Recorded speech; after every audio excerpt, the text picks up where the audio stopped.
These wild accusations are completely without basis in fact. All the charges leveled against the president are pure hearsay.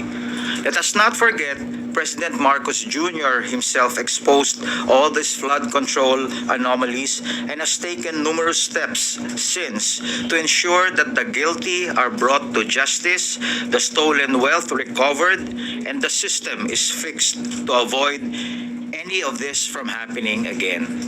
Rep. Saldico should come back to the country and sign everything he said under oath with the proper judicial authorities.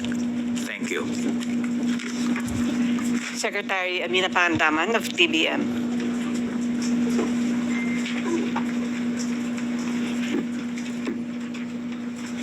Magandang hapon po sa ating lahat. All appropriations ordered by the President is already in the National Expenditure Program. That is why it is called the President's Budget. So we reject any insinuations about it. The BICAM is purely under the power of the legislature. We respect and strictly follow the budget process and all our actions are above board. Kung maaalala niyo po, ang proseso ng budget, ginagawa po ng executive ng 6 na buwan ang ating President's Budget and National Expenditure Program. Ayon sa Constitution, we have 30 days after the State of the Nation Address para isubmit ang National Expenditure Program sa Kongreso. At ayon din sa Constitution, pagkatapos natin masubmit po ang budget sa Kongreso, magkakaroon po tayo ng briefings, di po ba? So ginawa din po yan ng executive para ma-explica po kung ano ang laman ng President's Budget at ng National Expenditure Program. Pagkatapos po nun, magde-deliberate na po sila. Wala na pong role ang Office of the President, ang executive sa BICAM. Yun lang po. Maraming salamat po. Thank you, Secretary Dave Gomez and Secretary Amina Pandaman. We now have Undersecretary Claire Caso, the Palace Press Officer. Magandang araw, Malacanang Press Corps. Katatapos lang mag-ulat ng Pangulo kahapon ng mga nagawa upang mapanagot ang lahat ng sangkot. Sa loob lamang ng 3 buwan matapos ibunyag ni Pangulong Ferdinand R. Marcos Jr. ang mga irregularidad sa mga maanumalyang flood control projects ng bansa, marami na ang mga lumutang na personalidad at ang kanilang mga di umanong kinalaman dito. Kabilang narito ang dating kongresistang si Zaldico. Ang pagkakasangkot ng pangalan ni Zaldico ay bunga ng mga ebidensya, mga testimonya at mga di umanong pagpapayaman niya na makikita sa mga ari-ariang naipundar nila. Dahil lumiliit na ang mundo ni Zaldico, kailangan niyang umiwas at iiwas ang sarili at mag-name drop kahit walang katibayan at laway lang ang puhunan. Para masagip ang sarili sa paratang ng pagnanakaw sa kaban ng bayan at mapalitaw na siya ang biktima, siya ay magtatahi ng maling kwento laban sa ibang tao. Magtuturo ng iba, puwera ang sarili niya, kahit na ang ari-arian niya at ng kanyang pamilya ay nagsusumigaw ng ebidensya laban sa kanya. Ang kanyang naging pahayag, mas nagbunga pa ito ng maraming katanungan imbes na sagutin ang kanyang papel dito sa sinasabing anomalya.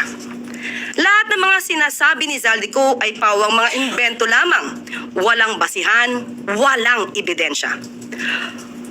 Umuwi muna siya sa Pilipinas at sumpaan ang kanyang mga sinabi at harapin ang mga demanda o kaso laban sa kanya. Pakatandaan natin, nagsimula ito sa sinabi ng Pangulo sa kanyang Zona 2025. Mahiya naman kayo. Bakit niya pasisimulan ang malalimang pag-iimbestiga? Mag-establish ng ICI, Independent Commission to investigate the anomalous flood control projects and other infrastructure kung ang Pangulo ay may kinalaman dito. Logic! Hindi ba dapat na iiwasan niya ang issue nito kung siya mismo ang mapapasok? Ang investigasyon na sinimula ng Pangulo ay unti-unti nang nagbubunga. Malinaw na ang mga pangyayari. Papalapit na ng papalapit tayo sa katotohanan. Kaya't pinipilit ilihis upang makaiwas ang mga tunay na may sala sa katarungan. At handa na po akong tugunan ang inyong mga katanungan. Maricel Halili from TV5. Yusak, magandang hapon po. So ano po ang plano natin kay Congressman Zaldico? Because I understand ang sinabi ni Presidente, we cannot cancel his passport. Pero ano po yung plano natin ngayon para mapauwi siya dito sa Pilipinas? Ito po ay nasa kamay na rin po sa ating pagkakaalam ay may pending na po mga complaints na naisampa sa kanya. At sana po ay mapabilis na rin po ng ombudsman ang mga pagresolba sa mga kaso na ito at kung sila ay makakapag-rekomenda, kung ano man naman i-recommend nila for dismissal or for filing of the case to the Sandigan Bayan, sana mapabilis na rin po. Kasi ang taong bayan po ay naghihintay na rin ng mabilisang aksyon. Hindi po siya mapapauwi sa ngayon dahil ang naaayon po sa batas, ang hindi pa po nakakasuhan at tinuturing na pugante dahil wala pa pong warrant of arrest na nai-issue ang court o kaya ay siya naman ay hindi pa naman convicted at siya'y tumakas. At hindi natin masasabi na yung kanyang passport ay naisagawa at nai-issue ng, through a fraudulent act. So wala po pa kasi basehan para mag-file ng petition or application for cancellation of passports ni Zaldico and DOJ at malamang po madismiss po ito ng korte kung hindi po bibigyan ng basihan sa pagkakasila ng passport. Meron po kasing mga opinion like that of Senator J.V. Ejercito na once na considered as a national security threat, pwede naman na pauwiin at kanselahin yung pasaporte kahit na wala pang direktang kaso. Do you consider him as a threat or at least Ang kaso po na ipapataw sa kanya or malamang na maisa pa sa kanya ay patungkol lamang po sa graft and corruption, maybe plunder, hindi po natin alam kung ano magiging kaso dito. But hindi po ito sa ating palagay ay makukonsidera na issue about national security. So yun po. Sunod na tanong mula kay Raquel Bayan, Radyo Pilipinas. Yes, good afternoon. Isa po din sa mga accusation ni Zaldico, si Pangulong Marcos umano po yung nag-utos ng 100 billion peso insertion. Nakarating na po kaya ito kay Pangulong Marcos. What was his reaction po? Opo, at ang updated naman po ang ating Pangulo at katulad naman po sinabi ni Secretary Mina, hindi po obligasyon at wala pong papel ang Pangulo sa sinasabing insertion. Sabi nga po nila, kung ang Pangulo, ayon na rin kay sa sinabi ni Zaldico, ay hari daw. Bakit po kaya sa insertion pa ilalagay 100 billion pesos kung pwede naman po itong isama mismo sa NEP? So doon po ay katakataka at alam natin na mukhang may gumawa ng kanyang salaysay at mukhang hindi niya naiintindihan ang kanyang mga sinasabi ron. Sunod na tanong mula kay Ivan Mayrina, GMA News. Microphone, please. Hi, Yusek. Kaugnay sa tanong ni Raquel na nung napag-usapan ho ninyo ito ng Pangulo, what was his reaction? Galit ba siya?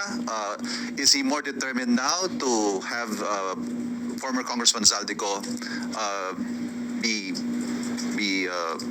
made to go back to the Philippines para ho maimbestigahan ng mga sinasabi niya? Katulad na sinabi natin, at sinabi po ng Pangulo kahapon, ang pagsasampa po ng kaso ay hindi pang optics lang.